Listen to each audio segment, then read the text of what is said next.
Okay.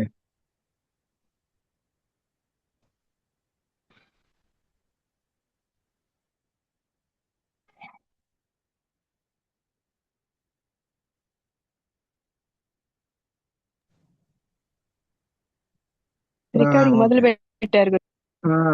వచ్చింది ఇప్పుడు వచ్చింది.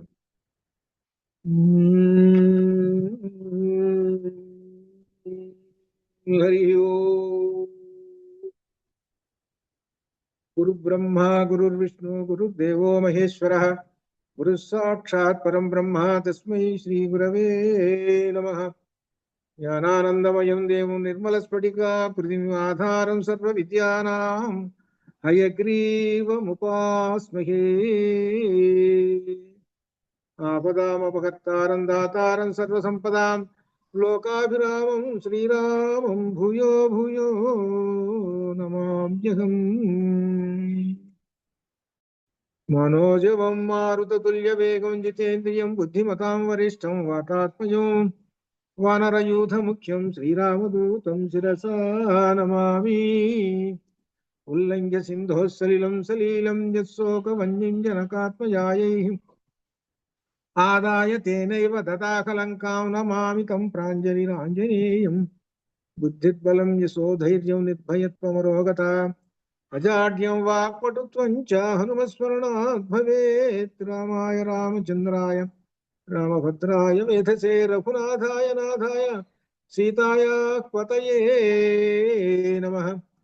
వామాంకస్థిత జానకీ పరిలసత్ కోదండ దండంకరే చక్రంచోధ్వకరేణ బాహుయుగళే శంఖం శరం దక్షిణే బిభ్రాణం జలజాతపత్రనయనం భద్రాద్రిముద్రిస్థితం కేయూరాది విభూషితం రఘుపతిం సౌమిత్రియుక్తం భజే.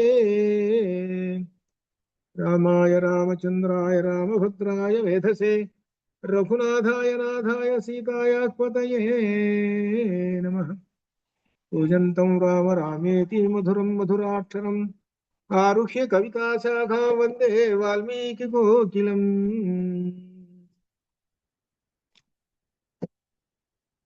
రామచంద్ర పరబ్రహ్మణే నమః. రామాయణము అద్వైతం అనే అంశం మీద అధ్యయనం చేస్తున్నాము. ఇందులో రామచంద్రమూర్తి అరణ్యానికి వచ్చారు. అరణ్యంలో ప్రవేశించగానే క్రమక్రమంగా రాక్షస సంహారం ప్రారంభమైంది. మొట్టమొదటిగా విరాధుణ్ణి సంహరించాడు. ఆ తర్వాత ఈ ఋషులందరూ చేరి 21 రకములైనటువంటి ఋషులందరూ చేరి మమ్మల్ని బాధ పెడుతున్నారు కాబట్టి ఈ రాక్షసులు బాధ పెడుతున్నారు. ఈ రాక్షస సంహారం చేసి మమ్మల్ని రక్షించవలసినటువంటిది శరణాగతి కోరారు. ఇక్కడ విశేషం ఏమిటంటే రామాయణంలో శరణాగతి ప్రధానమైన అంశం. ఎవరైతే శరణు కోరారో వాళ్ళందరినీ రక్షించే బాధ్యత ఆ పరబ్రహ్మానికి ఉన్నది. అందుకని త్వమేవ శరణం మమ అనేటువంటిది అందుకనే సర్వధర్మాన్ పరిత్యజ్య మాం ఏకం శరణం వ్రజ అహంత్వా సర్వపాపేభ్యో మోక్షయిష్యామి వాసుచేహ అని అన్నాడు. అన్ని ఏమిటంటే విశేషం నన్ను శరణు వేయడము అని అన్నాడు. అదే విషయం మనకు రామాయణంలో కూడా వస్తున్నది. కాబట్టి ఇక్కడ పరబ్రహ్మమును శరణాగతి కోరారు. అక్కడి నుంచి వరుసగా సుతీక్షణుడి దగ్గరికి వచ్చాడు. సుతీక్షణుడి దగ్గరికి వచ్చి అక్కడి నుంచి మాందకర్ణి దగ్గరికి వచ్చారు. మాందకర్ణి దగ్గర పంచ సరస్సు అనమాట, అక్కడ కూడా దర్శనం చేసుకున్నారు. అక్కడి నుంచి వరుసగా అగస్త్య భ్రాత దగ్గరకు వచ్చారు. ఈ అగస్త్య భ్రాత అనేటువంటి విషయాన్ని గురించి మనం విశేషంగా చెప్పుకున్నాం.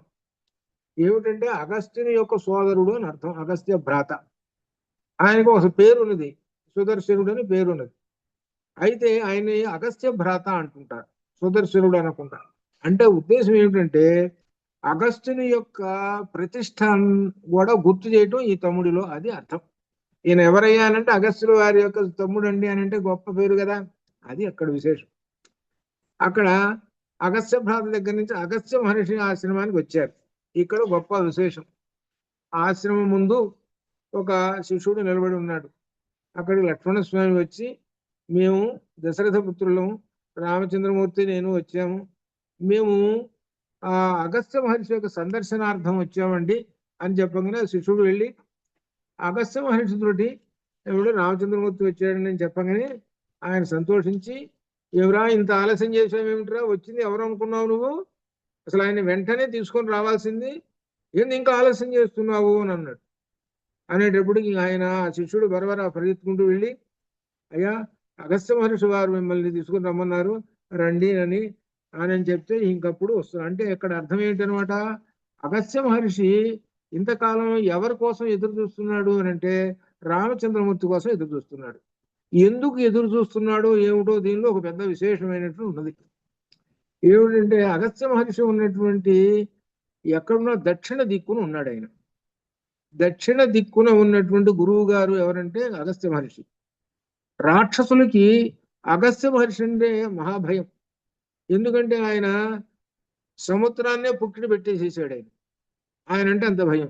నహుషుడు అనేటువంటి ఆయనకి శాపం పెట్టేశాడు. ఆయన అంటే భయం, అగస్త్యుడు అంటే భయం రాక్షసులకి.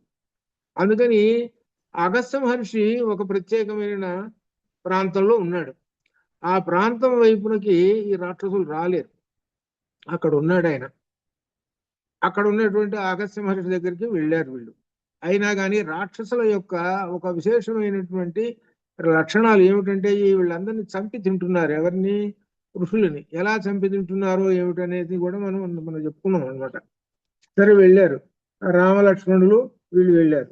వెళ్ళిన తర్వాత ఇక్కడ విశేషమైనటువంటి ఒక సంఘటన జరిగింది. ఏమిటంటే అగస్త్య మహర్షి దగ్గర విష్ణు చాపం ఉంది, విష్ణు ధనుస్సు ఉంది ఒకటి, అలానే బాణం కూడా ఉన్నది, అలానే అక్షయ తూణీరాలు ఉన్నాయి. ఇవన్నీ ఉన్నాయి. ఇవన్నీ ఎవరిచ్చారు? దేవతలు ఇచ్చినటువంటివి. ఈయన దగ్గర అట్టు పెట్టారు వీళ్ళు. ఎందుకు అట్టు పెట్టారు అని అంటే రామచంద్రమూర్తి వస్తాడు మీ దగ్గరికి, అవి వచ్చినప్పుడు ఆయనకి ఇవి ఇస్తే ఏమిటంటే వీటితో రాక్షస సంహారం చేయాలి, అది ఉద్దేశం. ఈ రాక్షస సంహారం చేయాలంటే ఎవరు ఏమిటి అని అంటే ఈ దక్షిణ దిక్కులో ఉన్నటువంటి రాక్షసుల్లో ప్రధానమైనటువంటి ఖరదూషణాదులు అనేటువంటి వాళ్ళు ఇద్దరు ఉన్నారు. వీళ్ళిద్దరు ఎవరంటే రావణాసురుని యొక్క పినతల్లి కొడుకులు వీళ్ళు. రావణాసురుడు తన రాజ్యాన్ని దక్షిణ దిక్కు నుంచి శ్రీలంక, మనకున్న లంక దాకా వ్యాపించుకొని ఉన్నాడు వాడు. ఇదంతా వాడిదే రాజ్యం. అయితే ఈ దక్షిణ దిక్కున ఉన్నటువంటి ఈ ప్రాంతం అన్నదే దండకారణ్యం. ఈ దండకారణ్యాన్ని ఈ కరదూషణాదులకు అప్పచెప్పేసి తన చెల్లెలైనటువంటి శూర్పణఖని ఇతని దగ్గర పెట్టేశాడు. ఎవరి దగ్గర? కరదూషణాదుల దగ్గర పెట్టేశాడు. ఇక్కడ ఒక బ్యాచ్ ఉంది, ఇక్కడ రాక్షస బ్యాచ్ దండకారణ్యంలో ఉండి వీళ్ళు ఈ పనులు చేస్తున్నారు. కాబట్టి కరదూషణాదుల్ని సంహరించాలి. అందుకోసం ఇది వాళ్ళని సంహరించాలి అని అంటే సామాన్యుడు ఎవరు సంహరించలేడు. అందులో విశేషంగా ఏమిటి? విశేషమైన అస్త్రాలు ఉండాలి. అందువలన వాళ్ళు ఇచ్చారు ఇవి. రామ, ఇవి ఇచ్చినటువంటివి వాళ్ళు దేవతలు ఇచ్చారు, నీకు ప్రసాదిస్తున్నాను, వీటిని తీసుకోవయ్యా అని అన్నాడు. తీసుకుంటే అవి కాసిన ఆ విష్ణుజాపాన్ని వాటిని తీసుకొని యుద్ధంలో ఉపయోగిస్తాడు. వీటితోటే ఆ కరదూషణాదులను సంహరించేస్తాడు. అప్పుడు యుద్ధం జరిగినప్పుడు ఎంత గొప్ప విశేషమైన ఉన్నదో, ఏదో కరదూషణాలతో యుద్ధం చేస్తున్నప్పుడు గొప్ప విశేషమైనటువంటి రుద్రావతారం ఒకటి మనకు అక్కడ కనపడుతుంది. రుద్రావతారం మనం అభిషేకం చేస్తాం, చూసుకోండి రుద్రం. ఆ రుద్రావతారం కనపడుతుంది. అది అక్కడికి వచ్చినప్పుడు మనం వివరం చెప్పుకోవచ్చు. ఇంకా అగస్త్య రాముల సంభాషణ ఈ విధంగా జరుగుతున్నది అనమాట. అయిపోయింది. ఈ ధనస్సు చాపాలు ఇచ్చిన తర్వాత ఇక ముచ్చట చెప్పుకుంటున్నారు. ఏమంటున్నాడంటే దీనిలో విశేషమైనమాట, రామచంద్రమూర్తితోటి అగస్త్యుడు అంటున్నాడు, రామ, నీ రాక నాకు చాలా సంతోషముగా ఉన్నది. ఎందుకంటే సాక్షాత్తు పరబ్రహ్మాన్ని దర్శనం చేసుకున్నాడు. ఇక్కడ ఒక విశేషం కూడా ఉన్నది. ఏమిటి? ఇంత క్రితం ఇంద్రుడు వచ్చి వెళ్ళిపోయినాడు. అంత క్రితం అక్కడ శరభంగుడి దగ్గర కూడా ఇంద్రుడు వచ్చి వెళ్ళిపోయినాడు. ఇంద్రుడు ఎందుకు వచ్చాడో తెలుసునంటే రాముడిని చూడటం కోసం వచ్చాడు. రాముడు చూడటం కోసం రాముడు చూసి వెళ్ళిపోతాడు. అనగా రాముడు అనేటువంటి ఆయన పరబ్రహ్మ స్వరూపము, ఆయన్ని చూసుకొని తన పాప పరిహారం చేసుకున్నాడు. అందుకనే అక్కడ ఒక పదాన్ని ఉపయోగించాడు వాల్మీకి మహర్షి. సహస్రాక్షుడైన ఇంద్రుడు వచ్చాడు అని మాట వేశాడు. ఇక్కడ మీకు గుర్తు చేసుకోవాల్సింది ఏంటంటే సహస్రాక్షుడు అనేటువంటి మాట ఎందుకు వచ్చింది అని అంటే గౌతముడు శాపం పెట్టాడు. ఆ సందర్భం అహల్య వృత్తాంతం దగ్గర ఆ ఇంద్రుడు చేసిన తప్పుకి. ఆ తప్పు దోషాన్ని పరిహరించుకోవటం కోసం రామచంద్రమూర్తి దర్శనం చేసుకున్నాడు. అది అసలు రహస్యం, అది అందుకోసం. అట్లా అనమాట. సరే, ఆ విధంగా అది గుర్తు చేసుకున్నాం. ఆ విధంగా అక్కడ అయిపోయిన తర్వాత అగస్త్యుడి దగ్గరకు వచ్చాడు. అగస్త్యుడి దగ్గర కూడా ఇక్కడ విశేషం ఏంటంటే, అగస్త్యుడు అనేటువంటి ఆయన సప్త ఋషులలో ఒకడు అనేటువంటి ఒక భావం ఉన్నది. కొన్నిట్లో మాత్రం లేదు. అగస్త్యుడు కేవలం అగస్త్యుడు అనేటువంటి ఆయన మునీశ్వరుడు అని అట్లా ఉన్నది. కాబట్టి దీని గురించి మనం పక్కన పెట్టేద్దాం ఈ విషయాన్ని. అగస్త్యుడు అనేటువంటి ఆయన చాలా గొప్పవాడు అనేటువంటి విషయమే ఇక్కడ రామాయణంలో. ఇక్కడ ఈయన ఏమంటున్నాడంటే, రామ నీ రాక చాలా సంతోషంగా ఉన్నది, మంగళకరము. లక్ష్మణ నిన్ను చూసి పరితుష్టి సంతోషం పొందుతున్నాను. రామలక్ష్మణులు ఇద్దరిని చూసి, మీరు నాకు అభివాదము చేయుటకు వచ్చిరి, మీరు బహుదూరం నుండి వచ్చారు, అలసిపోయి ఉన్నారు. ఇక్కడ విశేషం ఏంటంటే, జీవాత్మ పరమాత్మలు ఇద్దరిని దర్శనం చేసుకున్నాడు అని అర్థం అనమాట. జీవాత్మ ఎవరు? లక్ష్మణ స్వామి. ఇద్దరికి వచ్చారు, నేను నాకు చాలా సంతోషం ఉందేనయ్యా అని చెబుతున్నాడు. ఇక్కడ ఒక విశేషం ఒకటి ఉన్నది. ఏమిటంటే, రామచంద్రమూర్తి అగస్త్య మహర్షికి పాద నమస్కారం చేశాడు. అసలు పాద నమస్కారం చేయాల్సిందో అగస్త్యుడు చేయాలి, అగస్త్యుడు చేయకూడదు. ఇక్కడ ఇది ధర్మం. అందుకని ఏంటనమాట, రాముడు పరబ్రహ్మ స్వరూపం మానవావతారంలో ఉండి ఒక ధర్మాన్ని నేర్పుతున్నాడు అని అర్థం. మహర్షులకి పాద నమస్కారం చేయండి అని, అది అక్కడ చెబుతున్నాడు. అందుకని తాను ఆచరించి చెబుతున్నాడు. అదే ఇక్కడ ఉన్నటువంటి విశేషం. ఆ వచ్చినటువంటి ఆయన ఎవరు? రాముడు అనేటువంటి ఆయన పరబ్రహ్మం అనే సంగతి వాళ్ళకి తెలుసు. ఆ తెలిసి పరబ్రహ్మం కాబట్టి అట్లా పైకి వ్యవహరించకూడదు, కానీ చేసేటువంటివన్నీ కూడా అలానే చేస్తుంటారు వాళ్ళు. ఆ పరబ్రహ్మ స్వరూపం వచ్చాడు కాబట్టి మనం చేయవలసిన విధి మనం చేయాలి. ఇగో ఈ బాణాలు ఇవన్నీ ఇచ్చేసేయాలి ఆయనకి, అట్లా అనమాట ఇది. సరే, ఆ విధంగా అంటూ ఒక విశేషమైనటువంటి ఒక నీతి చెబుతున్నాడు ఇక్కడ. రామ, భర్త సంపదలలో ఉన్నప్పుడు స్త్రీలు అనురాగము చూపుదురు. ఇది భర్త బాగా లక్షలు కోట్లు ఉన్నాయి, బాగా ఆశ్చర్యం, బాగా సంపదలు ఉన్నాయి, సంపాదిస్తున్నాడు, రోజు రోజుకి వచ్చి పడుతున్నాయి. అప్పుడు భార్య బాగా ప్రేమతోటి ఉంటుందిట. తర్వాత భర్త కష్టాలలో ఉన్నప్పుడు విడిచివేయుదురు. ఇంకా అయిపోయింది అనగా అర్థమైంది, డబ్బులన్నీ అయిపోయినాయి, ఇంకా ఆయన దగ్గర ఏం లేదు చివరికి. అందుకని ఏం చేశాడంటే వదిలేదురు. ఇట్లా ఉంటుంది లోక వ్యవహారం చెబుతున్నాడు. ఇది సృష్టి ప్రారంభము నుండి వచ్చుతున్న స్త్రీ స్వభావము. స్త్రీల యొక్క స్వభావం ఇలా ఉంటుంది. భర్త దగ్గర అయిపోయినాయి డబ్బులు, ఇంకేం చేయాలి, నేను వదిలేద్దాం అన్నట్టుగా వాళ్ళ అట్లా ఉంటుంటాయని. స్త్రీలలో మెరుపుల వలె చంచలత్వము. మెరుపు అలా వచ్చి ఇలా వెళ్ళిపోతుంటుంది. అలానే చంచలత్వం అనగా అర్థం ఏమిటి? వాళ్ళ మనస్సు చంచలం. బాగా ఉన్నంతసేపు బాగా, మళ్ళీ తర్వాత ఉండదు. స్థిరంగమైన బుద్ధి ఉండదు అని అర్థం చెబుతున్నాడు. ఆయుధాలకున్న తీక్షణత్వం ఉంటుంది. అబ్బో, ఆయుధం బాగా పదునుగా ఉంటుంది, ఎంతైనా ఖండిస్తుంటుంది. కానీ వాళ్ళ దగ్గర తీక్షణత్వం ఉంటుందండి. మాటలలోనూ చూపుల్లోనూ ఎంత తీక్షణత్వం ఉంటుంది. ఎప్పుడైతే వీడి దగ్గర డబ్బులు అయిపోయినాయో, వీడి దగ్గర అన్ని అయిపోయినాయో, అప్పుడు వీడి పని ఉంటుంది వీడి. అదే అర్థం. గరుత్మంతునికి వాయువునకు ఉన్నంత వేగము ఉన్నవి వీళ్ళకి. ఆ మనస్సు వేగం కూడా అంత వేగంగా ఉంటుంది వీళ్ళకి. కానీ ఇక్కడ విశేషం అంటే, ఒకదాన్ని నిరస్తం చేసి ఒకదాన్ని గొప్పదాన్ని చెప్పడానికి ఈ విధంగా చెబుతున్నాడు.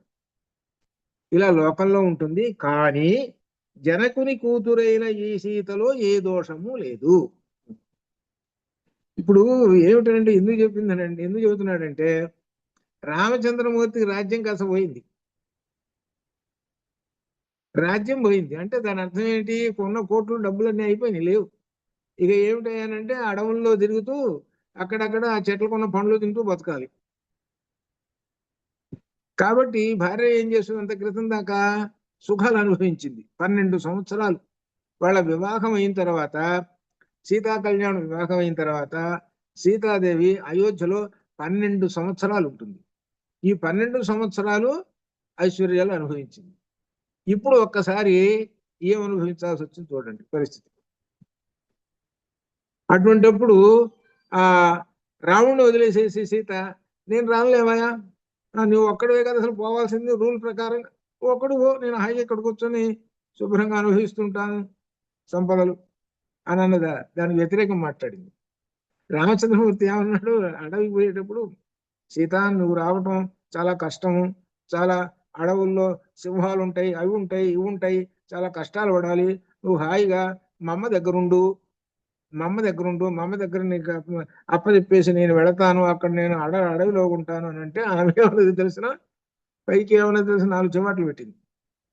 అసలు మా నాన్న తప్పు చేశాడయ్యా, ఏమిటో తెలిసిన, నువ్వు స్త్రీ స్వభావం, స్త్రీ రూపంలో ఉన్నటువంటి వాడివి, తెలియక ఆయన ఇచ్చాడు నన్ను అంటే అర్థం ఏంటి, నువ్వేమో వాడివైనా ఈ ప్రస్తుత కాలంలో మాట్లాడటం అని అంటే, అప్పుడు చివరికి రాముడు తన యొక్క అసలు విషయం బయట పెట్టేశాడు తన మనసులో ఉన్నది.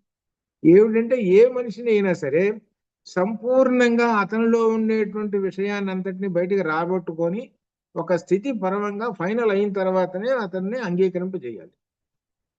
అంతేగాని రా పోదందా అని అంటే కుదరదు. ఇన్ని కష్టాలు ఉంటాయి, అవన్నీ చెప్పాలి, చెప్పిన తర్వాత అప్పుడు అంగీకరింప చేసుకొని తీసుకునేవాళ్ళు. ఇది రామచంద్రమూర్తి నేర్పుతున్నటువంటిది. అందుకనే భార్యాభర్తల దగ్గర భర్త ఏం చెప్పాలంటే, హిమాలయ పర్వతాలకు పోతున్నాము, చార్ధాము, కాబట్టి ఇన్ని కష్టాలు ఉంటాయమ్మా, ఇన్ని కష్టాలు ఉంటాయి, అవి ఉంటాయి, ఇవి ఉంటాయి, మరి నీకు ఇష్టమేనా, ఇవన్నీ చూసుకో అని చెబితే, అప్పుడు వీటన్నిటికీ నేను ఇష్టపడ్డాను, నేను కష్టాలు కోర్చుకుంటాను, భర్తతో పాటే భార్య ఈ విధంగా ఉన్నటువంటి భార్యను తీసుకొని పోవాలి చార్ధాంకి. చార్ధాం అంటే కష్టమైనటువంటిది కదా.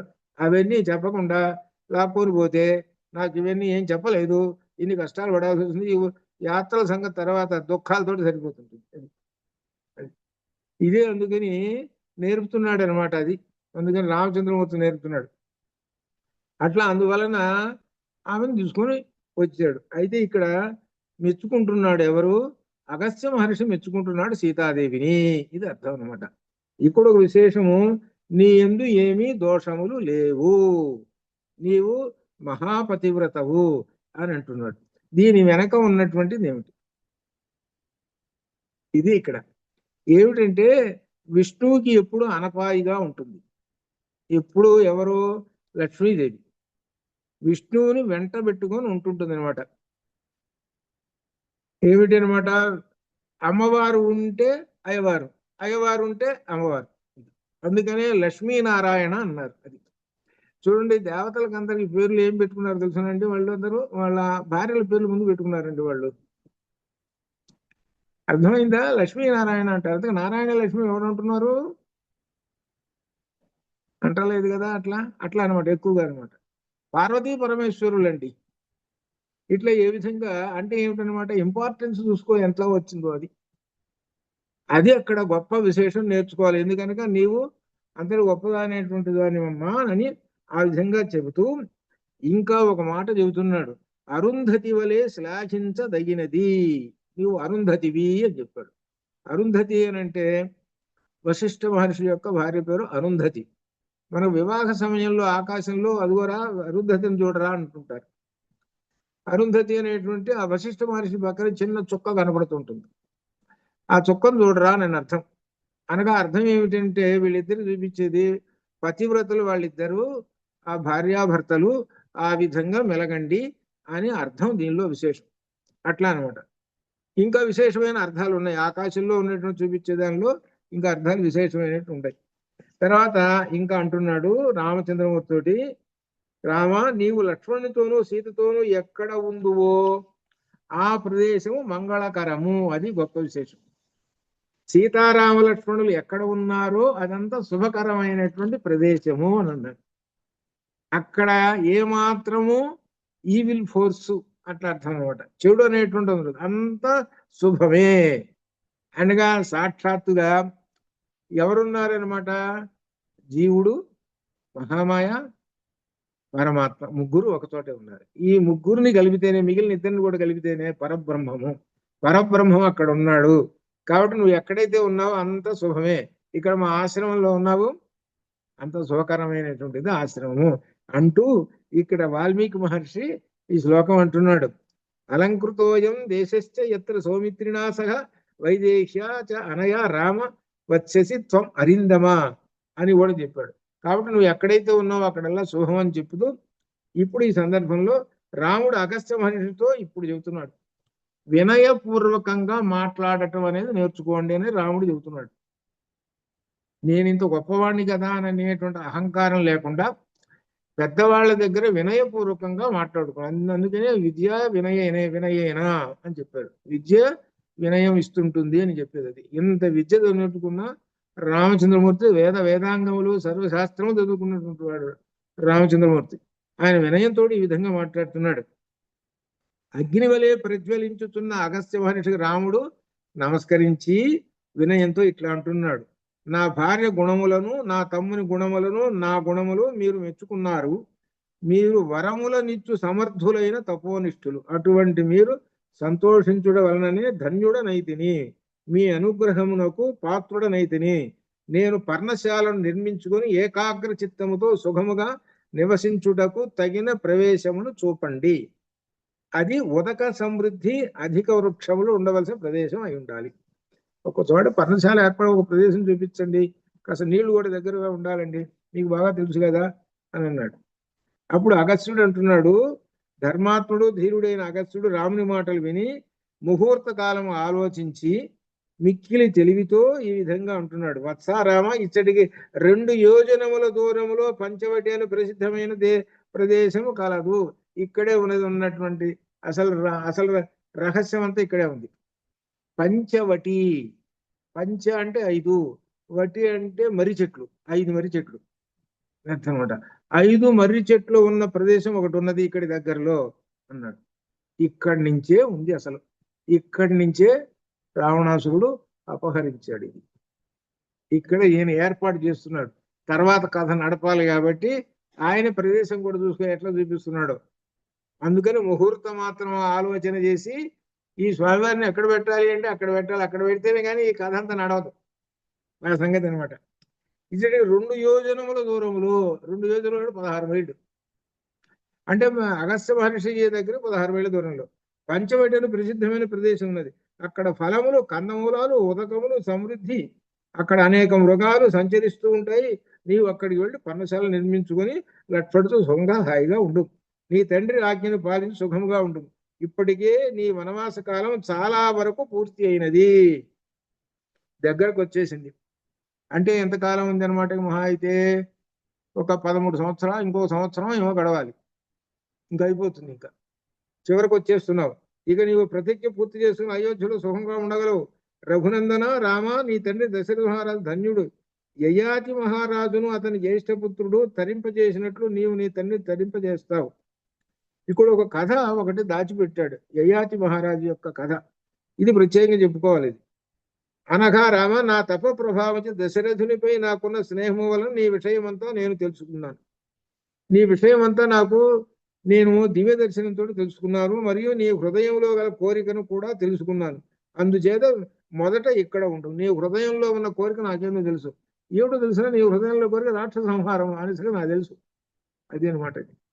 ఆ రాక్షస సంహారం నాకు తెలుసు కాబట్టి ఆ తర్వాత పంచవటికి వెళ్ళుము అని చెప్పాడు. సరే నెమ్మది పంచవటికి వెళ్ళవా. అక్కడికి పంచవటి ప్రదేశం రమ్యమైనది, శ్లాఘింపదగినది. అక్కడ బాగా కందమూలాలు అన్నీ ఉన్నాయి. కాబట్టి అక్కడ వెళ్ళనేటప్పటికి అక్కడికి ఆమెను తీసుకొని ఆ సీతాదేవితో సహా అక్కడికి చేరుకున్నాడు.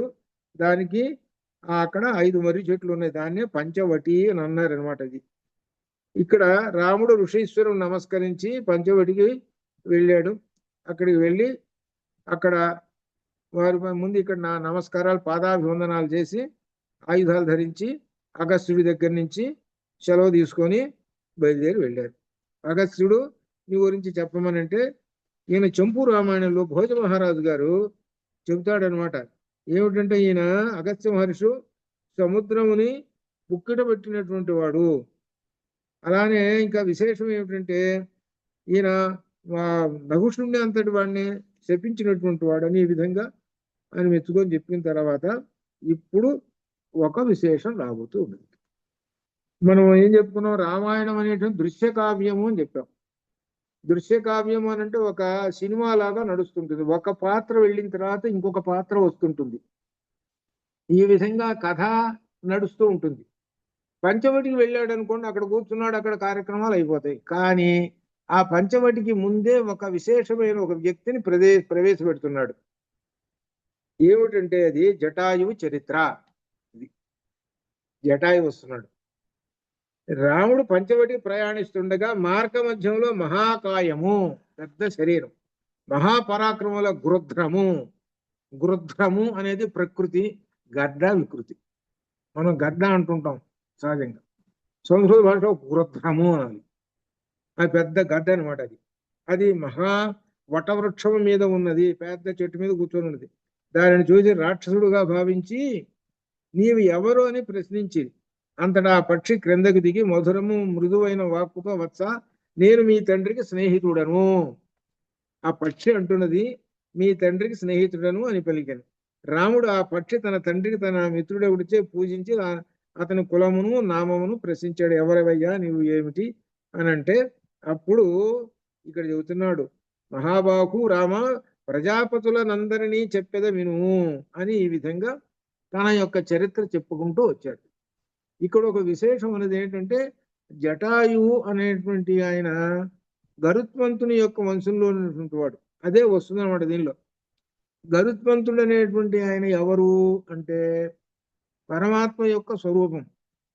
అదే మనకు భగవద్గీతలో 10వ అధ్యాయంలో గరుత్మంతుడు ఎవరనంటే వైనతేయస్య పక్షిణాం అని వచ్చింది. అక్కడ గరుత్మంతుడు ఆ పక్ష జాతుల్లో గరుత్మంతుడు ఎవరంటే పరమాత్మ యొక్క స్వరూపము అని అక్కడ వచ్చింది అనమాట. వాళ్ళ వంశం వాళ్ళు అనమాట వీళ్ళు. ఇక్కడ వరుసగా ఆ గరుత్మంతుని గురించి చెప్పుకుంటూ ప్రజాపతుల దగ్గర నుంచి వరుసగా చెప్పుకుంటూ వచ్చాడు. ఈ ప్రజాపతులు 14 మంది ప్రజాపతులు, చివరివాడు కశ్యపుడు. ఈ కశ్యపుడు ఈయన దక్షులకు కీర్తి గల 60 మంది కుమార్తెలు, వారిలో అదితి దితి, దక్షుడికి దితి అదితి అనేటువంటి వాళ్ళు పుత్రికలు ఉన్నారు. ఇంకా ఉన్నారు కొంతమంది. వీళ్ళందరినీ కూడా కశ్యపునికి ఇచ్చాడు. ఈ కశ్యపునికి ఇచ్చేసిన తర్వాత వీళ్ళందరూ కూడా వీళ్ళకి జన్మించినటువంటి వాళ్ళు ఏమిటంటే 12 మంది ఆదిత్యులు పుట్టారు. ఈ ఆదిత్యులు యొక్క తల్లిదండ్రులు ఎవరంటే కశ్యపుని యొక్క తండ్రి. అందువలనే సూర్యుడికి కాశ్యపి అని వస్తుందన్నమాట కాశ్యపి. అలా ఆయనకి ఈ ఏకాదశ రుద్రులు, ద్వాదశాదిత్యులు వీళ్ళందరూ ఎవరు కశ్యపుని యొక్క సంతానం. వీళ్ళందరికీ మూలం ఎవరు? అసలు మూలం అని అంటే బ్రహ్మదేవుడు. మరి బ్రహ్మదేవుడికి మూలం ఎవరండి అని అంటే నారాయణుడు, విష్ణుమూర్తి. ఆ విష్ణుమూర్తి నాభిలో నుంచి వచ్చిన కమలంలో ఈ చతుర్ముఖ బ్రహ్మగారు ఉన్నారు. ఆ చతుర్ముఖ బ్రహ్మగారు వీళ్ళందరినీ సృష్టించాడు. 14 మంది ప్రజాపతులు. వాళ్ళు ఇంకా వాళ్ళని ఇంకా అసిస్టెంట్లు ఇట్లా వరుసగా సృష్టించుకుంటూ చివరికి ఈ జగత్తంతా కూడా కశ్యప ప్రజాపతి యొక్క సంతానం. ఉదాహరణకి ఈ పక్షులు ఉన్నాయి అనుకోండి, అవన్నీ ఆ కశ్యప ప్రజాపతి యొక్క సంతానం. అది ఎలా అంటే అటు వరుసగా అట్లా వచ్చింది అని చెప్పడం, సృష్టి రహస్యం అంతా చెప్పుకుంటూ వస్తున్నాడు. ఇప్పుడు దీనికి ఏంటంటే దితికి దైత్యులు జన్మించారు. దైత్యులు అంటే రాక్షసులు. ఈ భూమి పూర్వము అరణ్యములతో సముద్రములతో నుండి దేవతలకు దైత్యులకు సంబంధించి ఉండెను. ఈ భూమి అంతా రాక్షసులకి అటు దేవతలకి సంబంధించి ఉన్నది. ఈ విధంగా చెప్పుకుంటూ వచ్చాడు. ఇకపోతే ధనువు హయగ్రీవుని, కాళిక నరకుని, ధను అనేవాడు హయగ్రీవుని, కాళికేమో నరకుని, కాలకుని కనెను. వీళ్ళ యొక్క తల్లిదండ్రులు ఎవరో చెప్పుకుంటూ వచ్చాడు. ఇలా చెప్పుకుంటూ వచ్చి దీనిలో చెప్పుడు ఏమిటంటే చివరికి చెప్పుకుంటేది ఏంటంటే సుఖి అని 5గురు కన్యలను కనెను. వీరిలో క్రౌంచి గుడ్లగోబలను ఇట్లా ఈ విధంగా జన్మించినటువంటి వాళ్ళు రకరకాల పక్షులు ఈ విధంగా వచ్చినాయి అని చెబుతూ దీనిలో వరుసగా మురిగి సంతానం ఎలుగుబంట్లు ఈ విధంగా ఒక్కొక్క దానికి చెప్పుకుంటూ వచ్చి ఇంకా చాలా ఇవన్నీ ఎలా పుట్టినాయి ఎవరెవరు దీనికి చెప్పుకుంటూ వచ్చాడు. ఇక్కడ చెప్పుకుంటూ వచ్చి దీనిలో చివరికి ఎక్కడికి వచ్చాడంటే బ్రాహ్మణ, క్షత్రియ, వైశ్య, శూద్ర దగ్గరకు వచ్చాడు.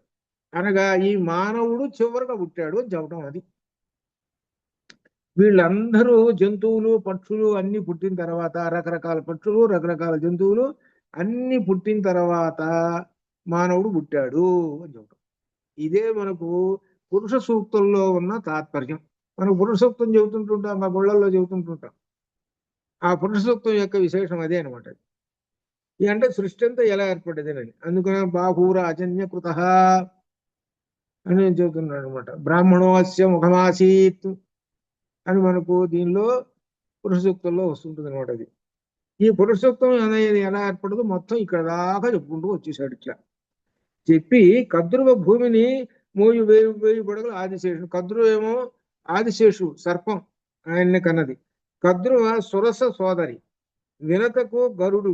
వినతకేమో గరుడు, అరుణుడు ఇద్దరు పుట్టారు. వినత అని, ఈ వినత ఎవరు? కశ్యప ప్రజాపతి యొక్క భార్య వినతకు. గరుడు అరుణుడు వీళ్ళిద్దరు. నేను అరుణుని కుమారుడును. వీళ్ళిద్దరు పక్షులు, గరుడు అరుణుడు. అరుణుని కుమారుడును. సంపాతి మాకృతుడు. చివరికి ఎక్కడి నుంచి వచ్చారు అంటే కశ్యప ప్రజాపతికి అనేక మంది భార్యలు ఉన్నారు. వాళ్ళల్లో వినత అనే ఉంది ఆమె.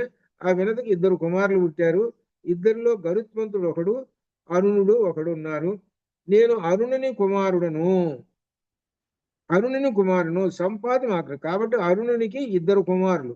ఎవరు? సంపాతి ఒకడు, ఇగో ఈ జటాయు ఒకడు. కాబట్టి గరుత్మంతుడు ఏమవుతాడు? పెదనాన్న అవుతాడు అనమాట వీళ్ళకి. ఎట్లా అనమాట ఇది. కాబట్టి వీళ్ళు ఈ పక్షి జాతి ఈ విధంగా చెబుతున్నారు. సంపాతి జటాయువు వీళ్ళిద్దరు అన్నదమ్ములు. నేను శేని కుమారుడును జటాయువును. నేను ఇంకో పేరు కూడా చెబుతున్నారు అనమాట. శేని కుమారుడును జటాయువును. సంపాతి మా అగ్రజుడు. నేను శేని కుమారుడును జటాయువును అనే విధంగా వాళ్ళ యొక్క చరిత్ర చెప్పుకుంటూ వచ్చాడు. ఈ చరిత్ర అనేటువంటిది ఏమిటంటే పురాణంలో ఉండేటువంటి చరిత్ర చెప్పాడు. ఇప్పుడు అంత అవసరం లేకపోయినా ప్రధానంగా కావాల్సింది ఏంటంటే జటాయువు అనేవాడు కావాలి మనకి ఇక్కడ. అది చివరికి ఏంటంటే జటాయువు అనేవాడు కావాలి. జటాయువు ఎవరు అని అంటే దశరథుడికి స్నేహితుడు. అనగా రాముని తండ్రి దశరథుడు ఆయన స్నేహితుడు అని చెప్పటం అన్నమాట. కాబట్టి నీవు కోరినచో నీకు వనవాసమునందు సహాయకుడుగా ఉంటాను నేను ఇక్కడ. నీవు కూడా వనవాసం నీకు సహాయం చేస్తుంటా. ఇది భయంకరమైన అరణ్యము, మృగములకు రాక్షసులకు నివాస స్థానము ఈ పంచవటి. అది అందుకనే భయంకరమైన చోటకే అగస్త్య మహర్షి అక్కడికి పోవాయి అని చెప్పాడు. చూసుకోండి ఎంత తెలివిగా చెప్పాడు. అంటే తర్వాత కథ నడపాలి కదా. ఈయన యొక్క అవతారం యొక్క కార్యక్రమం సాగించాలంటే అక్కడికి పోతేనే కదా అవతారం ప్రయోజనం జరిగేది. అందుకని ఆయన అక్కడ చూపించాడు. నాయన నీవు లక్ష్మణుడు బయటికి వెళ్ళినప్పుడు నేను సీతను రక్షిస్తూ ఉంటాను. ఇది ఇక్కడ ప్రధానం. మీరిద్దరు బయటికి వెళితే ఈ అరణ్యంలో పండ్ల కోసమో ఏవో ఆకుల కోసం వెళితే మరి ఆశ్రమంలో సీత ఒక్కటి ఉంటుంది కదా. అసలే భయంకరమైంది, రాక్షసులు ఎప్పుడు వస్తారో ఏమో. నేను సీతను రక్షిస్తూ కూర్చుంటానులే, ఏం పర్వాలేదు అని చెప్పాడు. సీతను రక్షిస్తుంటాను. ఆత్మవంతుడైన రాముడు జటాయువు మాటలను సంతోషించి ఆలింగనము చేసుకొని నమస్కరించిన. ఇది విశేషం. ఇక్కడ విశేషం ఉంది. జటాయువుని ఆలింగనము చేసి నమస్కరించెను అని అర్థం. ఇక్కడ విశేషం ఏమిటంటే దేవతలకి వీళ్ళకి జటాయువు సంపాతి ఇటువంటి వాళ్ళకి ఒక దైవ శక్తి ఉంటుంది. కొన్ని సందర్భాల్లో దైవ రూపాన్ని పొందుతారు, లేక మానవులు ఏ రూపం కావాలంటే ఆ రూపం పొందుతారు. ఈ రూపం పొందాడు అనమాట ఎవరు? జటాయువు. ఒక మానవ రూపం పొందాడు. ఇద్దరు ఆలింగనం చేసుకున్నారు. ఇక్కడ అర్థం అది. ఇక్కడ విశేషం. ఈ విషయం మన కిష్కింధాకాండలో కూడా వస్తుంది అనమాట. ఇక్కడ విశేషం అంటే జటాయువుకి మోక్షం ఇచ్చాడని అర్థం. అది ఎందుకు రాబోయేటువంటి చరిత్ర ఏమిటో సంగతి తెలుస్తుంది. జటాయువు పోతాడు, రావణాసురుడి చేతుల్లో పోతాడు. అందుకని ముందుగానే ఆ పరబ్రహ్మము ఆయన ఈయనకి మోక్షం ఇచ్చేసేసాడు, ఆలింగనం చేసుకున్నాడు. జటాయువు దశరథను తనకు గల స్నేహంను గురించి మాటి మాటికి చెప్పుకున్నాడు. మీ ఇద్దరు అండి ఫ్రెండ్స్ అండి అని చెప్పుకున్నారు. ఆ విధంగా అగ్ని శలభములను దహించిన విధముగా రాముడు రాక్షసులను దహించుడు ధనుర్ధారి అయి సీతను వెంట పెట్టుకుని లక్ష్మణ సమేతుడై, అరే మీరందరూ రాక్షసులారా, శలభాలరా, వస్తున్నది రా అగ్ని అని అర్థం చెబుతున్నాడు వాల్మీకి మహర్షి.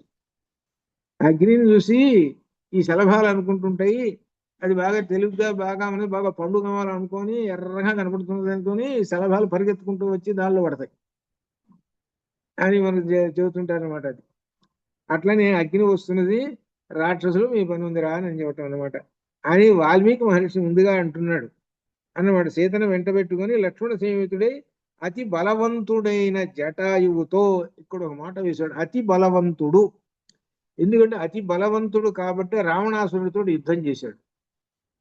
అది ఆ మాట వేశాడు. రావణాసురుడితో యుద్ధం చేసి చివరికి రెక్కలు వెరగొట్టాడు. వాడు రెక్కలు వెరగొట్టాడు, సరే సరిపోయింది. ఇట్లా ఈ విధంగా వాళ్ళిద్దరు మాట్లాడుకున్నారు. ఆ మాట్లాడుకున్న తర్వాత ఇంకా ఈయన పంచవటి ఏర్పాటు చేసుకోవాలి కదా, అక్కడ ఉండాలి కదా, ఇట్లా అనమాట ఇది అని చెబుతూ ఇక్కడ ఇక పంచవటి రాముడు లక్ష్మణుని పర్ణశాలను నిర్మించుము అని అంటున్నాడు. అక్కడ ఒకసారి పర్ణశాల నిర్మించారు, మళ్ళీ ఇక్కడ పర్ణశాలను వీళ్ళే నిర్మించుకుంటున్నారు. వీళ్ళు రాముడు సీతా లక్ష్మణ సమేతుడై అనేక దుష్ట సర్పములతో అనేక మృగములతో నిండిన మార్గము గుండా, అబ్బా, ఎంత భయంకరమైనటువంటి అడవి, పంచవటి ప్రదేశమును చేరి లక్ష్మణుతో అంటున్నాడు, లక్ష్మణ అగస్త్య మహర్షి చెప్పిన పంచవటి ప్రదేశమునకు వచ్చాము. ఇక్కడ వనమంతా పుష్పించి ఉన్నది. ఈ ప్రదేశమును ఎక్కడ ఆశ్రమం నిర్మించుకున్నటకు అనుకూలము అక్కడ వరికించి చూడవయ్యా. నీవు ఈ కార్యమును నీవు ఈ కార్యమును నేర్పదివి కదా. ఇక్కడ విశేషం లక్ష్మణ స్వామికి ఒకటి వేశాడు, నువ్వు ఆశ్రమం నిర్మించటంలో మంచి నేర్పు ఉన్నది నీకు అని. ఇంత క్రితం ఆశ్రమం అక్కడ నిర్మించావు, మళ్ళీ ఇక్కడ కూడా నువ్వే చేయవయ్యా అని అంటున్నాడు. అంటే చిత్రకూటం దగ్గర అక్కడ ఒక ఆశ్రమం కట్టారు వీళ్ళు. ఏ ప్రదేశంలో మనం సుఖంగా ఉండగలమో చూడు ఒకసారి అని చెప్పి ఈ విధంగా చెప్పేటప్పటికి ఆయన సరే అవన్నీ చూసుకొని జలాశయాలు ఎక్కడున్నాయో చూసుకుని ఒక చోట ప్రదేశం దగ్గర ఏర్పాటు చేసి చెప్పాడు. అప్పుడు రాముని మాటలు విని లక్ష్మణుడు సీతా సమక్షమున రామునికి నమస్కరించి ఇట్లా నేను రాముడితోటి నమస్కారం చేసి, ఆయన లక్ష్మణస్వామి ఎప్పుడు మాట్లాడుతున్నా రాముడికి నమస్కారం చేసి మాట్లాడుతుంటాడు. పరబ్రహ్మముకు జీవాత్మ నమస్కారం చేసి మాట్లాడాడు. మనం దగ్గర ఉన్నటువంటిది పరబ్రహ్మ స్వరూపం. ఆ పరబ్రహ్మ స్వరూపాన్ని నమస్కారం చేస్తాం. ఆ విగ్రహాలు అవన్నీ ఉన్నాయి అనుకోండి, పరబ్రహ్మ స్వరూపం, దానిలో గమనించుకోవాలి. అందుకనే ఇక్కడ ఆ గమనించుకొని ఆ జీవాత్మ ఎప్పుడైతే తెలుసుకుంటాడో అప్పుడు అద్వైతం అవుతాడు. అదే మన ఇంట్లో పెట్టినటువంటి, మన విగ్రహాలు పక్కన పెట్టినటువంటి 5 అడుగుల అద్దం. అద్దంలో నీ ముఖాన్ని చూసుకోరా అని అంటున్నాం. నీ ముఖాన్ని చూసుకోరండి, నా ముఖం కనబడుతున్నదండి అని అంటాడు. ఒకసారి అద్దానికి నల్లటి గుడ్డ పెట్టేసేసాడు. చూడండి అయ్యా నీ ముఖం అంటే, నా ముఖం ఎందుకు కనబడుతుందండి, మధ్యలో నల్లగా అడ్డం ఉంది కదండి, గుడ్డ ఎట్ట కనబడుతుంది నా ముఖము అని అన్నారు. సరే ఇప్పుడు చూడండి నన్ను ఆ నల్లటి గుడ్డ అడ్డం తీసేసారు. ఇప్పుడు చూడండి అన్నా, కనబడుతున్నదండి, నా ముఖం బాగా కనబడుతున్నదండి, బాగానే ఉంది. అంతే కదా, నల్లటి గుడ్డ లేకముందు ఎటు తెల్లంగా బాగానే ఉంది, నల్లటి గుడ్డ ఉండేటప్పటికి అక్కడ అద్దం, తెల్లగా ఉన్న అద్దం మాయమైపోయిందా అని అడిగింది. అప్పుడు ఎందుకు మాయమైపోతుంది, లేదండి అడ్డం ఉందండి, గుడ్డ నల్లంగా అందుకనే కనబడలేదండి. అదేరా అడ్డం, మహామాయ నీకు అడ్డం ఉందిరా. మహామాయ అడ్డం తొలగినప్పుడు నీవు దానిలో కనబడుతున్నావు, పరబ్రహ్మంలో కనబడుతుండో. కనపడితే ఏమనుకుంటున్నావో తెలిసినా నువ్వు, ఇది అర్థమైనట్టు మర్చిపోయి నేనేనే ఉంది దీనిలో. అప్పుడు నేనేనే అన్నప్పుడు ఎంతమంది ఉన్నారంటే ఒకడేగా ఉంది. అప్పుడు ఒకడేగా ఉంది. అదే కఠోపనిషత్తులో వచ్చినటువంటి వ్రతం పిబంతో సుకృతో లోకే ఛాయాతపో అక్కడ వచ్చింది అది. కాబట్టి ఆ అజ్ఞానం అనేటువంటి పొర తొలగినప్పుడే నీకు నీలో ఉన్నటువంటి ఆ ఆత్మ పరబ్రహ్మ స్వరూపం, నీకు నీవే పరబ్రహ్మం. అదే తత్వమసి. త్వం అసి, త్వం వసి. తత్ అంటే ఆ పరబ్రహ్మమే, త్వం అసి నీవే అయి ఉన్నావు అనగా ఎక్కడో లేదు పరబ్రహ్మం, ఆ పరబ్రహ్మం నీలోనే ఉన్నాడు అనేటువంటి తెలుసుకుంటావు అని అంతటి విశేషం అన్నమాట ఇక్కడ. అందుకనే నమస్కరించి, రాముడికి నమస్కరించి అంటున్నాడు, పరబ్రహ్మానికి నమస్కరించి అంటున్నాడు, రామా నీవు ఎన్ని సంవత్సరములు ఉన్నానో నేను నీకు దాసుడను. ఇది విశేషం. నీ దగ్గర ఎంతకాలం ఉన్నా నీకు నేను దాసుడను. దాసుడు అంటే అర్థం ఏమిటి, సేవ చేసేవాడని అర్థం. నువ్వు ఆశ్రమం కట్టమని అన్నావు కాబట్టి నేను కడుతున్నాను, కాబట్టి నీ ఆజ్ఞను నేను పాటించేవాడిని, నేను దాసుడను అని అన్నాడు. స్వతంత్రుడను కాను. ఇదే విశేషం. నా ఇష్టం వచ్చినట్టు నేను చేయను, నువ్వు చెబితేనే చేస్తా. అంటే అర్థం ఏమిటి, కింకరుడను అని అర్థం. నేను నీకు కింకరుడను. కిం కరోతి ఇది కింకరః. కిం కరోతీతి అనగా గురువు గారు ఏది చెబితే అది చేసేటువంటి వాడు శిష్యుడు, వాడు కింకరుడు. అంతేగాని గురువు గారుగా చెప్పి ఒరే అది తీసుకురారా అంటే ఎందుకండి గురువు గారు ఇప్పుడు ఎందుకండి ఏం పని లేదా మీకు అనేటువంటి వాడు ఉంటాడు, వాడు కింకరుడు కాదు వాడు. అది అట్లా. అందుకని గురువు గారు ఏది చెబితే ఇంకా చేయటమే, కానీ దాని గురించి మళ్ళీ విచారణ చేయటం అనేటువంటిది ఉండకూడదు. అటువంటి వాడిని కింకరుడు అంటారు. నేను స్వతంత్రుడను కాను, నీవు చెప్పినదే చేస్తాను కనుక నీవే రమణీయ ప్రదేశమును చూపుము.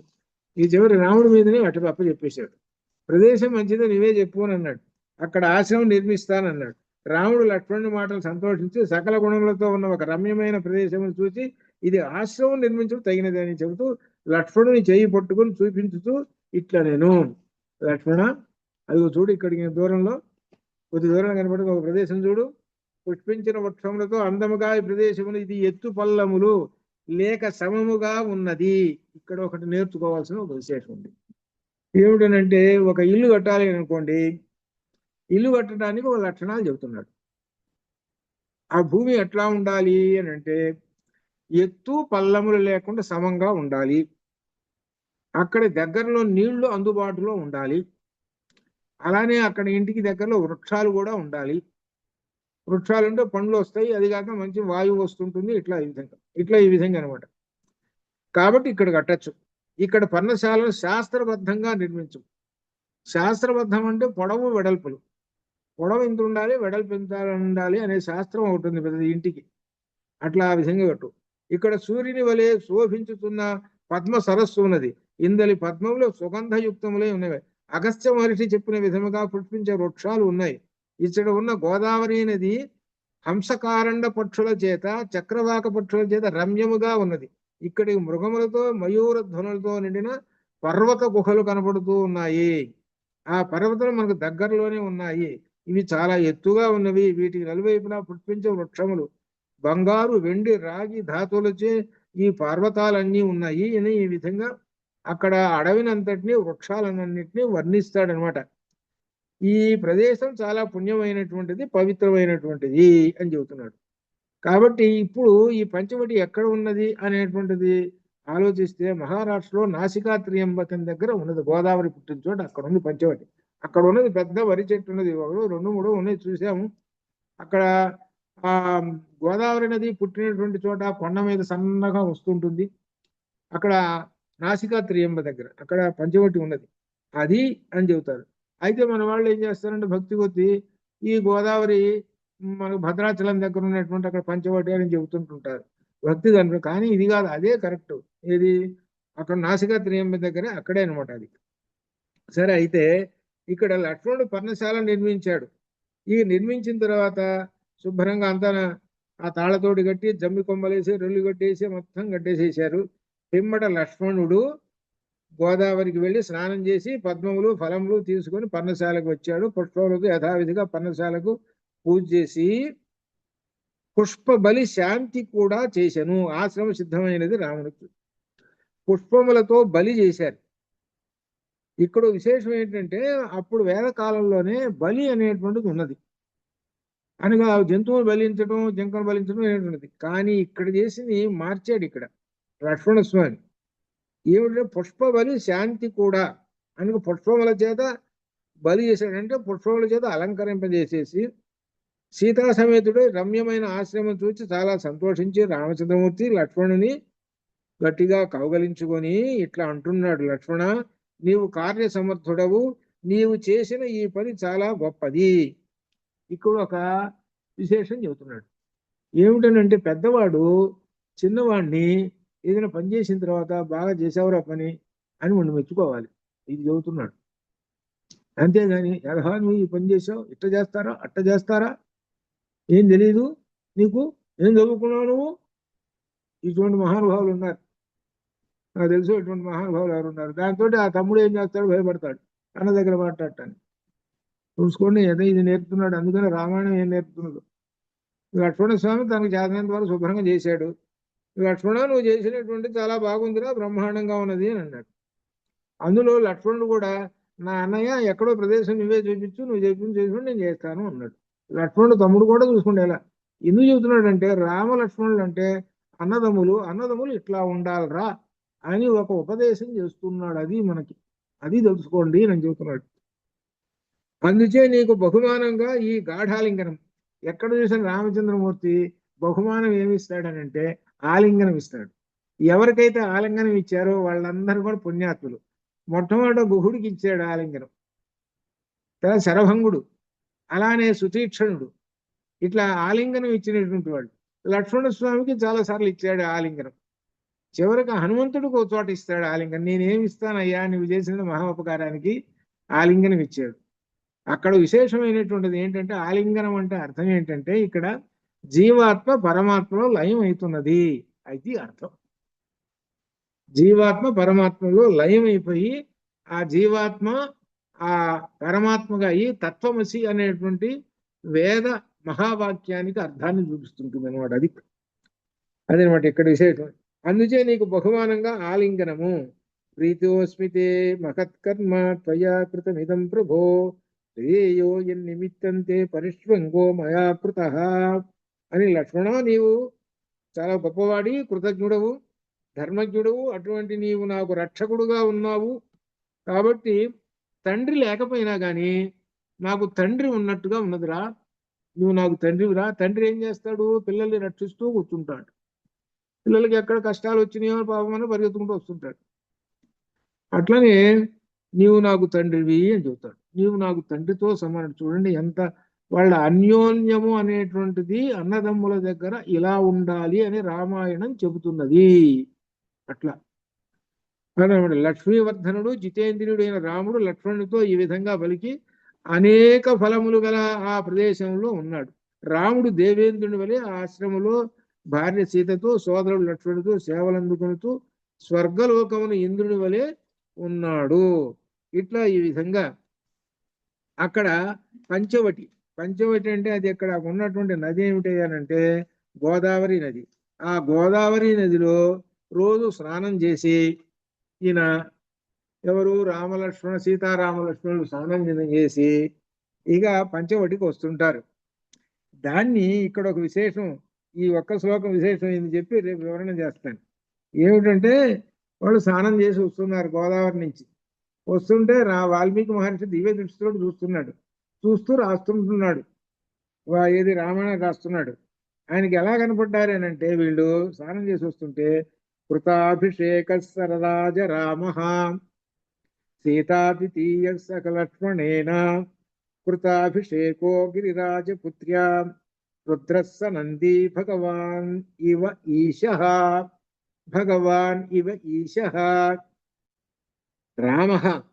రాముడుట ఈయన ఏం చెబుతున్నాడు? సీతాదేవి ద్వితీయ అని అంటే అర్థము, రెండో అర్థము భార్య అని అర్థం. ఆ భార్య అయినంటే సీతతోటి కృతాభిషేక స్నానం చేశాడు. స్నానం చేసి రరాజ ప్రకాశిస్తున్నాడు ఆయన. ఎవరితోటి? పక్కన లక్ష్మణుడు కూడా ఉన్నాడు. ఇప్పుడు వరుసగా రామ, సీత, లక్ష్మణ అనేటువంటి మూడు పదాలని ఒక లైన్లో పెట్టాడు శ్లోకంలో. ఇక్కడ అర్థం చేసుకోవాలి. అది రాముడు, సీత, లక్ష్మణ వీళ్ళు. అయితే వీళ్ళ ముగ్గురిని రెండో లైన్లో వర్ణిస్తున్నాడు. ఎలా వర్ణిస్తున్నాడంటే కృతాభిషేకో గిరిరాజపుత్ర్యా. గిరిరాజపుత్ర. గిరిరాజ అనంటే గిరి అంటే కొండ, కొండ అంటే హిమాలయ పర్వతం. ఆ హిమవంతుని యొక్క పుత్రిక ఎవరు? పార్వతి. కాబట్టి సీత పార్వతి. రుద్రస్స నంది. రుద్రుడు అంటే రుద్రుడు అనేటువంటి వాడు ఏమిటో శివుడు. అంటే ఇక్కడ అర్థం ఏంటంటే రుద్ర అనేటువంటి దానికి మనం వెంటనే ఏం చేస్తున్నామంటే శివుడు అనే అర్థంలో చెబుతుంటాము. కానీ ఇక్కడ రుద్రావతారం అనేటువంటిది ఏమిటనంటే శివుడికి కాకుండా రుద్రుడు అనేటువంటిది వేరే ఉన్నది, శివుడు అనేటువంటిది వేరే ఉన్నది అసలు వాస్తవానికి. ఈ రుద్రుడు అనేటువంటి వాడు ఎవరు అనంటే సనంది. అక్కడ రుద్రుడు నంది, ఇక్కడ రుద్రుడేమో నంది అయినాడు అంటే నందీశ్వరుడు. ఇప్పుడు వరుసగా లెక్క వేసుకుంటే నందీశ్వరుడు ఎవరు అనంటే ఈ లక్ష్మణస్వామి. మరి ఇకపోతే భగవాన్ ఇవ ఈశః. రామచంద్రమూర్తి ఏమో ఈశః ఈశ్వరుడు. రామచంద్రమూర్తి ఈశ్వరుడు, లక్ష్మణస్వామి నందీశ్వరుడు, పార్వతీదేవి సీతాదేవి ఇవ వలె నాకు కనబడుతున్నారు. ఇది చెబుతున్నాడు ఎవరు? వాల్మీకి మహర్షి. సీతాదేవి పార్వతీదేవిలా కనబడుతున్నది నాకు, లక్ష్మణస్వామి నందీశ్వరుడుగా కనబడుతున్నాడు. అలానే అసలు రామచంద్రమూర్తి ఏమో అసలు ఈశ్వరుడు, పరమాత్మ. అనగా ఏంటనమాట ఇక్కడ విశేషం? పరబ్రహ్మ స్వరూపాన్ని అద్వైతంగా చూపిస్తూ శైవంగా చూపించాడు. ఇక్కడ విశేషం ఏంటంటే చాలా మంది వైష్ణవులు ఏం చెబుతారంటే ఈ శ్లోకాన్ని పక్కన పెట్టుతుంటారు కొంత చోట్ల, కానీ అర్థాలు కూడా వేరే చెబుతుంటారు వీళ్ళు. ఏంటో తెలుసునండి దీనిలో చెప్పేది? రుద్రహ అనేటువంటి విష్ణు సహస్రనామంలో కూడా వస్తాయి అనే కాదండి, అంత వైష్ణవమేనండి, ఏదో అర్థాలు చెప్పుకుంటూ వస్తుంటారు. ఈశః అంటే వెంకటేశ్వర స్వామేనండి, ఈశ్వరుడేనండి అట్లా చెబుతుంటారు. అట్లా సరే, ఏదైతే వాళ్ళు ఇక్కడ చెప్పింది ఏంటనంటే మనకి ఆ సీతారామ లక్ష్మణులు అనేటువంటి వాళ్ళని శైవపరంగా శివపరంగా కూడా ఇక్కడ చెబుతున్నారు. అనగా అర్థం ఏమిటి? అద్వైతము దీనిలో అర్థం ముఖ్యంగా. అనగా పరమాత్మ వేరు అనేటువంటి విధం కాదు, పలు రకములుగా ఉంటుంటాడు పరమాత్మ. అందుకని ఏకం సత్ విప్రా బహుధా వదంతి ఇంద్రం యమం వరుణం మాతరిష్వానం ఆహుహు అని ఋగ్వేదం. కాబట్టి ఇక్కడ రామచంద్రమూర్తిని శివస్వరూపంగా దర్శనం చేసుకున్నాడు. ఆ శివస్వరూపంగా దర్శనం ఎందుకు చేసుకున్నాడు ఇక్కడ? ఎందుకంటే వాల్మీకి మహర్షి చెప్పింది. ఎందుకంటే దీనిలో అసలు రహస్యం రాబోతున్నది. అసలు రహస్యం ఎందుకు ఇట్లా చెప్పాడు? రుద్రావతారంగా ఈ విధంగా చూసుకుంటూ ఆ పక్కన నందీశ్వరుడు ఉన్నాడు, సాక్షాత్తుగా నందినెక్కి వస్తున్నాడు. ఎవరు? ఈశ్వరుడు. సీతతో సహా వస్తున్నాడు.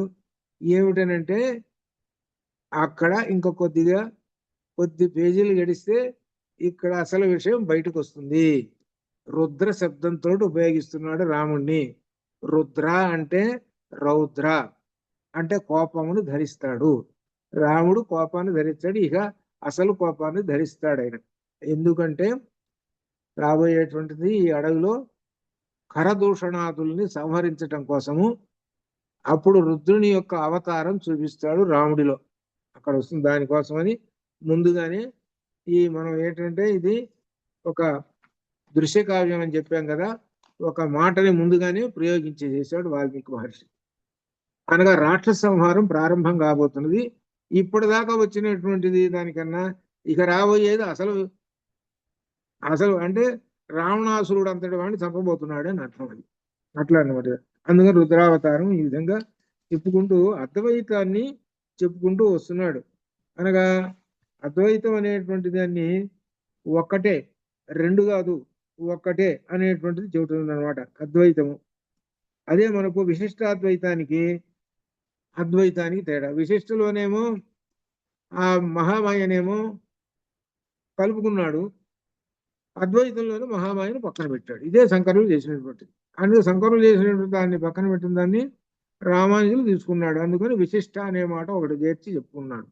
అందుకని ఆ శ్లోకాన్ని అగ్గరతో ఏయౌ రామః లక్ష్మణ సుమధ్యమ అని మొట్టమొదటి శ్లోకంలో వచ్చింది చూడండి. అరణ్యంలో ప్రవేశించేటప్పుడు లోపల ప్రవేశిస్తుంది ఎవరయ్యానంటే జీవాత్మ, మహామాయ, పరమాత్మ ప్రవేశిస్తున్నారు అని చెబుతున్నాడు. అది అట్లా అనమాట. ఆ విధంగా అట్లా నడుస్తుంది ఇది. అందువల్ల విశిష్టాద్వైతులకి, శ్రీ వైష్ణవులకి వాల్మీకి రామాయణం అనేటువంటిది పంచప్రాణాలు వాళ్ళకి.